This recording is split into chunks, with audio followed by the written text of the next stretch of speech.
जब हम इन गुलामी के शब्दों को हटाएंगे तो स्वदेशी का भाव आएगा, कर्तव्य का बोध होगा उसमें। मुझे लगता है इसके ऊपर चिंतन करना चाहिए। तो गुलामी की पुलिस व्यवस्था जो आज भी चल रही है, आपको जान के आश्चर्य होगा 1861 में हमारे पूर्वजों को पीटने के लिए कानून बना था, इसका देखिए पुलिस एक्ट। इसी पुलिस एक्ट का उपयोग करके जलियांवाला बाग में गोली चलाई गई थी। इसी पुलिस एक्ट का उपयोग करके लाल बाल पाल को लाठियों से पीटा गया था। इसी कानून का उपयोग करके भगत सिंह, सुखदेव और राजगुरु को फांसी दी गई। यह कानून बनाया ही गया था भारत को गुलाम बनाए रखने के लिए, और यह कानून आज भी चल रहा है। आज तक हमने इस कानून को बदल के अपना खुद का एक कानून नहीं बनाया। भारत में जब देश आजाद हो जाते हैं तो वो क्या करते हैं? गुलामी के निशान मिटाते हैं। हमारे देश में गुलामी के निशान को बरकरार कर रखने के लिए 1858 में कानून बनाया गया। इसका नाम है एंशिएंट मॉन्यूमेंट एक्ट। यह कानून के कारण औरंगजेब की कब्र पे 4 सिपाही 24 घंटे ड्यूटी करते हैं।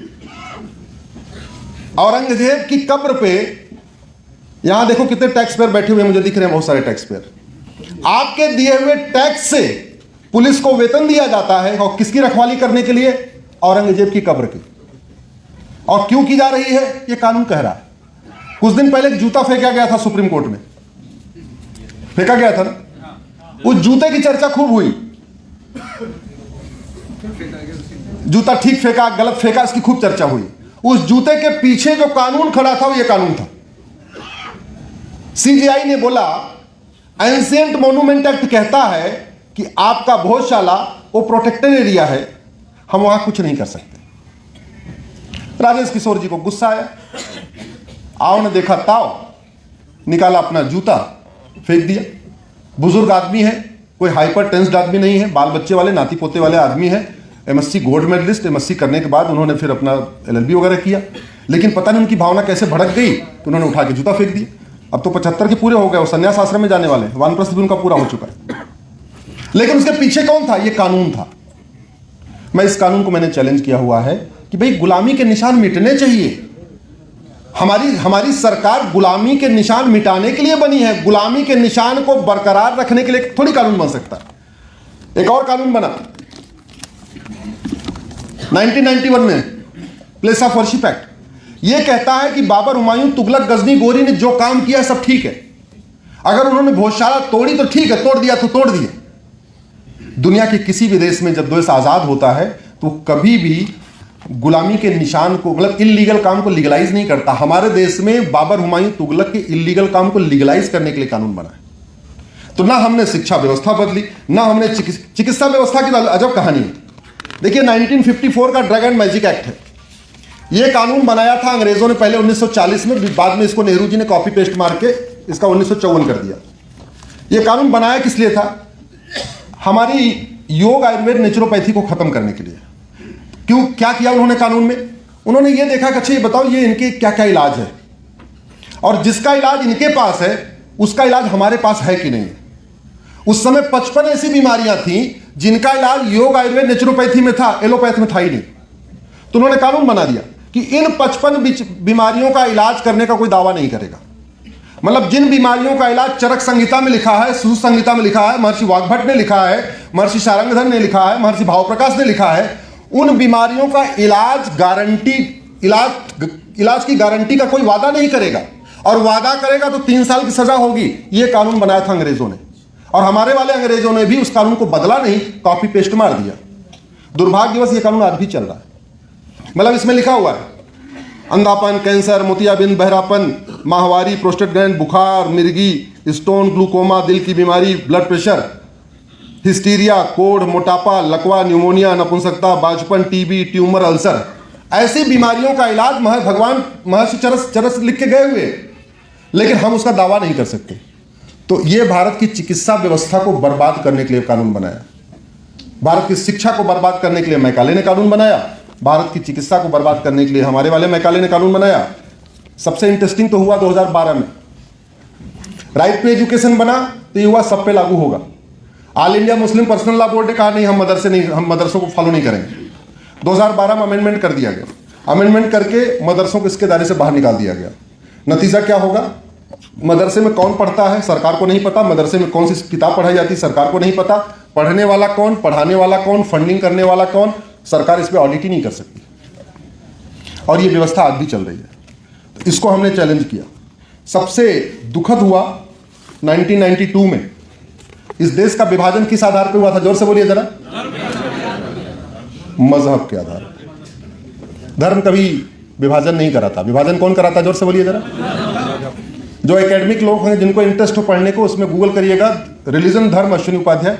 एक मेरी PIL चल रही है जिसमें मैंने धर्म और रिलीजन के 25 अंतर बताए हैं और केंद्र सरकार के शिक्षा मंत्रालय को नोटिस जारी हुआ है। मैंने इसमें मांग किया है कि प्राइमरी के स्कूल में धर्म और रिलीजन का अंतर बताया जाए, क्योंकि CBSE बोर्ड वाले, ICSE बोर्ड वाले धर्म को रिलीजन, रिलीजन को धर्म बता रहे हैं। इस हाल में बहुत सारे बैठे लोग यही सोच रहे होंगे धर्म रिलीजन होता है, रिलीजन धर्म होता है, धर्म मजहब है, मजहब नहीं। धर्म और रिलीजन में जमीन आसमान का अंतर होता है। धर्म और मजहब में जमीन आसमान का अंतर है। धर्म जोड़ता है और मजहब तोड़ता है। जोर से बोलिए, धर्म जोड़ता है और मजहब तोड़ता है। यस। धर्म वसुधैव कुटुंबकम सिखाता है, धर्म नारी तू नारायणी सिखाता है, धर्म यत्र नरस्तु पूज्यते रमन्ते तत्र देवता सिखाता है, धर्म सर्वे भवन सुखिनः सिखाता है, धर्म सर्व मंगल मांगल्य सिखाता है। धर्म हर चीज यूनिवर्सल सिखाता है। Universal equality, universal justice, universal liberty, fraternity, liberty of thought, liberty of belief, liberty of faith, liberty of worship. धर्म आपको स्वतंत्रता देता है और मजहब आपको मानसिक रूप से गुलाम बनाता है। सबसे बड़ा अंतर यह है। आप अगर आप सनातन धर्म में हैं, आप कुछ भी करिए, आस्तिक हैं, नास्तिक हैं, शैव हैं, वैष्णव हैं, पूजा करते हैं, नहीं करते हैं, व्रत रखते हैं, नहीं रखते हैं, दीपावली मनाते हैं, नहीं मनाते हैं, सब आप स्वतंत्र हैं। जो करना आपको कोई आके पीटेगा पाटेगा नहीं। आप अगर मजहबी हो गए, किसी भी विदेशी मजहब में चले गए, फिर आपके लिए बाउंडेशन है, आपको ये काम करना ही है, ये काम करना ही है, और दिन में 5 बार डराया जाएगा। ये काम नहीं किया तो सीधे कहां जाओगे? आज तक कभी सनातन धर्म में बताया हो, किसी ने बोला हो कि राम की पूजा नहीं करोगे तो नरक में जाओगे, कृष्ण की पूजा नहीं करोगे तो नरक में जाओगे, विष्णु की पूजा नहीं करोगे तो नरक में जाओगे? किसी ने बताया क्या? ऐसी व्यवस्था ही नहीं। ये धर्म है। धर्म आपको स्वतंत्रता देता है। धर्म आपको लिखने की स्वतंत्रता देता है, सोचने की स्वतंत्रता देता है, मेकअप की स्वतंत्रता देता है, भोजन की स्वतंत्रता देता है, वस्त्र की स्वतंत्रता देता है, जीवन का स्वतंत्रता देता है, रहने की स्वतंत्रता देता है। मजहब आपको न सोचने की स्वतंत्रता, न लिखने की स्वतंत्रता, न शास्त्रार्थ की कोई स्वतंत्रता नहीं देता। दुर्भाग्यवश चूंकि हम मॉन्टेसरी मिशनरी एजुकेशन सिस्टम लेके बैठे हुए हैं, तो आज तक हमारी युवा पीढ़ी को धर्म और रिलीजन का अंतर नहीं पता। और सबसे बड़ी बात ये, अंग्रेज यहाँ पे 1000 मॉन्टेसरी स्कूल खोल के गए थे और ये संविधान लागू होने के बाद 4 लाख मिशनरी स्कूल खोल गए। मुगल यहाँ 1000 मदरसा खोल के गए थे और संविधान लागू होने के बाद लगभग 4 लाख मदरसा और खुल गए। और आपको जान के आश्चर्य होगा, भारत के संविधान में मदरसा शब्द कहीं है ही नहीं। भारत के संविधान में अगर कोई मुझे एक बार मदरसा शब्द दिखा दे, मैं आजीवन वकालत छोड़ दूंगा और आजीवन सार्वजनिक जीवन से बाहर निकल जाऊंगा। है ही नहीं है। गलत व्याख्या हो रही है। आर्टिकल 30 की गलत व्याख्या, आर्टिकल 25 की गलत व्याख्या। संविधान सच बोलने की स्वतंत्रता देता है कि झूठ बोलने की? जरा जोर से बोलिए जरा। और सुबह से लेकर शाम तक संविधान की बात करने वाले नेता सच बोलते हैं कि झूठ बोलते हैं? जोर से बोलिए जरा। संविधान वस्त्र पहनने की स्वतंत्रता देता है, नग्न होने की स्वतंत्रता? जोर से बोलिए जरा। संविधान संस्कृति की स्वतंत्रता देता है, अश्लीलता की? जोर से बोलिए जरा। वैसे संविधान धर्म पालन की स्वतंत्रता देता है, धर्मांतरण की नहीं। संविधान रीतियों की स्वतंत्रता देता है, कुरीतियों की नहीं। संविधान प्रथाओं की स्वतंत्रता देता है, कुप्रथाओं की नहीं। लेकिन आर्टिकल 25 से लेकर आर्टिकल 30 तक हमारे माननीय सुप्रीम कोर्ट के जजों ने ऐसी ऐसी व्याख्या कर दिया, और उसमें उनकी गलती नहीं है, गलती उनके बाप दादा की है। क्योंकि जो पहले अंग्रेजों के जमाने में बैरिस्टर थे, जो कॉन्वेंट स्कूल में पढ़े, वो बैरिस्टर बन गए। तो वो बैरिस्टर बन गए, तो जब भारत आजाद हुआ तो वो जज हो गए। क्योंकि वो खुद कॉन्वेंट स्कूल में पढ़े थे, मिशनरी मॉन्टेसरी स्कूल में पढ़े थे, बाद में उनके बच्चे जज हो गए। और पिताजी ने जो एक बार गलत फैसला दे दिया, बेटा उसी फैसले को आगे बढ़ाया जा रहा है। कम से कम ऐसे 50 गलत जजमेंट, तो मैं नहीं कहूंगा, जहां ठीक से संविधान की व्याख्या नहीं हुई, ऐसे जजमेंट हुए। सबसे आश्चर्य, अलीगढ़ को माइनॉरिटी यूनिवर्सिटी का दर्जा मिल गया। माइनॉरिटी कौन है कहीं पता ही नहीं, किसी को नहीं पता। न संविधान में माइनॉरिटी कौन है लिखा है, न किसी कानून में माइनॉरिटी है कौन लिखा है। फिर भी माइनॉरिटी कमीशन चल रहा है, माइनॉरिटी अफेयर मिनिस्ट्री चल रही है, माइनॉरिटी बोर्ड चल रहा है। मदरसा लिखा नहीं है, मदरसा बोर्ड चल रहा है, मदरसे की डिग्रियां वैलिड हो रही। गौतम जी कह रहे थे उर्दू का आ गया। अरे भैया, ये संविधान भारत को आबाद करने के लिए बना है कि भारत को बर्बाद करने के लिए? तो जो ऐसे कार्य जिससे बर्बादी हो रही है वो संविधान कैसे अलाउ कर सकता है? और अलाउ अगर कर भी दिया हो तो ये रोकना वर्तमान जो संविधान की शपथ लेते हैं उनकी ड्यूटी है। मेरा 9:15 हो गए भाई, समय बहुत ज्यादा हो गया है, इसलिए मैं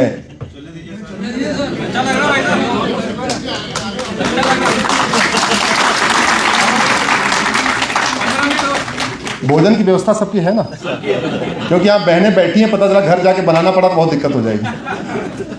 ऐसे मौके भाग्य से मिलते हैं।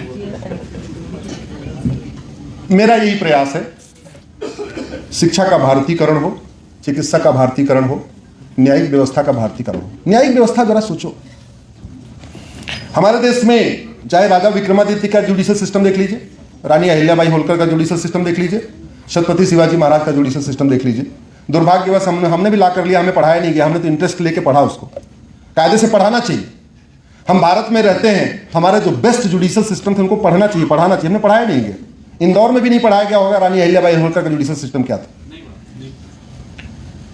हमारे देश में जस्टिस विद इन आवर होता था। ये बिटिया एसडीएम बनने वाली है, अभी पास करके गई है, तो इसको ज्यादा पता होना चाहिए। हमारे देश में जस्टिस विद इन आवर होता था, 1 घंटे के अंदर न्याय। केस कॉम्प्लिकेटेड है तो जस्टिस विद इन डे होता था, सुबह आओ शाम तक फैसला हो जाएगा। बहुत कॉम्प्लिकेटेड केस है तो जस्टिस विद इन वीक, 1 सप्ताह के अंदर फैसला होगा, हो सकता है सप्ताह में 2 बार आना पड़े या 3 बार आना पड़े। बहुत एक्सेप्शनल केस हैं, 2 ही 4 केस हैं जो 1 महीने चले हैं, यानी जस्टिस विद इन मंथ।